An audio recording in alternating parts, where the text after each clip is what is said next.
E aí, pessoal, a gente vai fazer aqui o primeiro exercício de vetores. E o importante é que vocês estejam atentos à lógica de programação, do uso dos laços, vetores, porque é a lógica que você vai poder implementar em qualquer linguagem que você estiver trabalhando. Então, vamos lá. Pulando aqui a motivação, o que é que a gente tem? A gente tem que nós vamos ler um vetor, precisamos encontrar o menor elemento e o maior elemento e somar esses dois para dar o resultado. Então, você não precisaria de vetor para fazer isso daqui, mas a gente vai utilizar uma lógica de inicialização utilizando um dos elementos. Então, qual vai ser o nosso processo aqui? A gente vai fazer aqui em C++. A gente vai fazer alguns passos. Primeiro, a gente vai ler o vetor.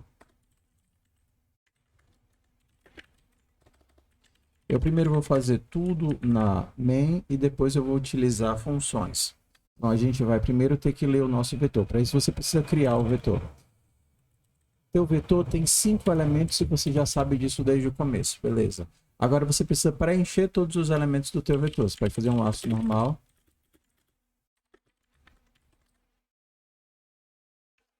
Ok.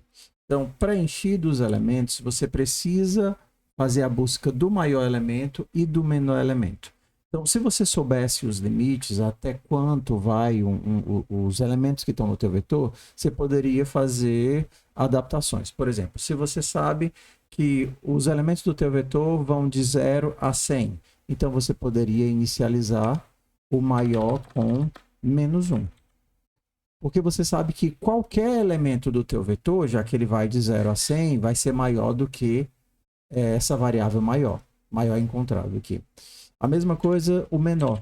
Se você sabe que vai de 0 a 100, o teu menor poderia ser 101, porque qualquer elemento do teu vetor vai ser menor do que o da variável. Se você não sabe os limites, então você pode fazer uma inicialização utilizando uma das posições do vetor. Então você poderia inicializar tanto o menor quanto o maior com o primeiro elemento. E isso daqui é interessante porque aí você não precisa saber quais são os limites, o limite superior, o limite inferior, e você já inicializa com um elemento válido. Se você já utilizou o primeiro elemento, agora você pode fazer o teu vetor começar do segundo elemento, que seria do 1 até o 5. E aí, quais são os testes que você vai precisar fazer aqui? Se por acaso o elemento atual for maior do que o que você encontrou aqui, maior, então você tem que atualizar a variável maior. Se não, né, e aqui cabe um else, porque ou ele é maior ou ele é menor, ele não pode ser os dois, tudo bem? Se não, se ele for menor do que o menor elemento que você encontrou, você atualiza o menor. E aí a gente agora tem o final do nosso código, que seria imprimir a soma do maior com o menor. E aqui está o nosso código. Então, fazendo aqui o nosso resumo, a gente tem que ler o vetor, inicializar a busca com o elemento, fazer um laço a partir do segundo elemento, fazer o laço a partir do segundo elemento, e atualizar o resultado sempre que eu encontrar um resultado melhor. Como eu quero maior, se eu encontrar alguém maior, eu faço a atualização do resultado. Agora a gente vai fazer uma modificação do nosso código para trabalhar com funções. Mesmo que nesse caso não seja útil, é importante que a gente trabalhe o uso de funções. Então, por exemplo, eu poderia ter uma função que retorna o maior elemento de um vetor. Então, no caso aqui, eu vou chamar ele de procurar maior. Eu vou receber um vetor com um determinado tamanho e vou fazer um laço dentro desse vetor para encontrar o maior elemento. Então, utilizando a mesma lógica que eu inicializo o maior com o primeiro elemento e eu vou fazer um laço até o tamanho, né? Começando de 1 até o tamanho. Se por acaso eu encontrar alguém que seja maior do que o maior, eu faço a atualização. E no final do laço, no final do for, eu tenho o resultado do meu código. Seria o maior elemento. Vou tirar esse daqui que eu não preciso deles. Tá? Então, Eu posso utilizar o mesmo código agora para fazer com o menor.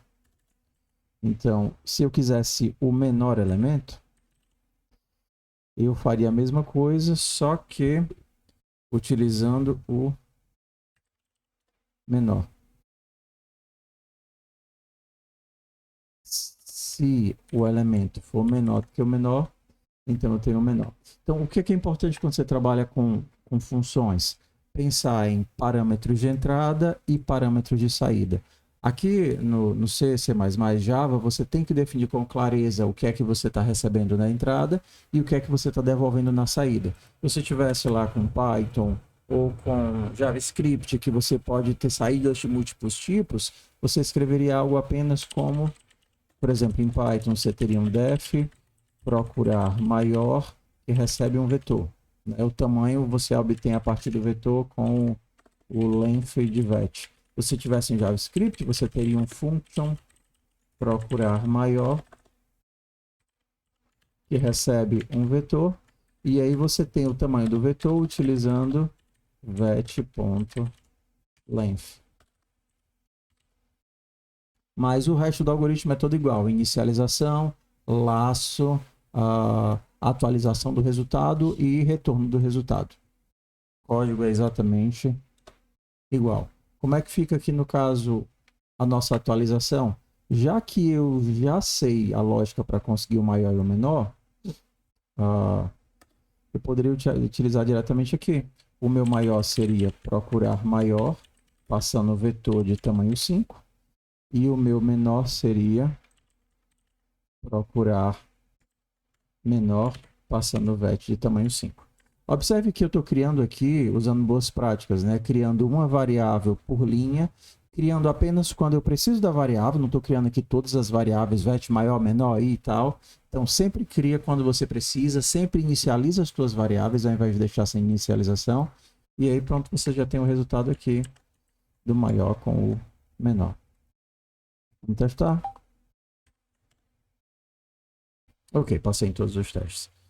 Então, inicialização, a busca, atualização, resultado. Pode fazer tudo num laço só, ou então para trabalhar funções em dois laços distintos.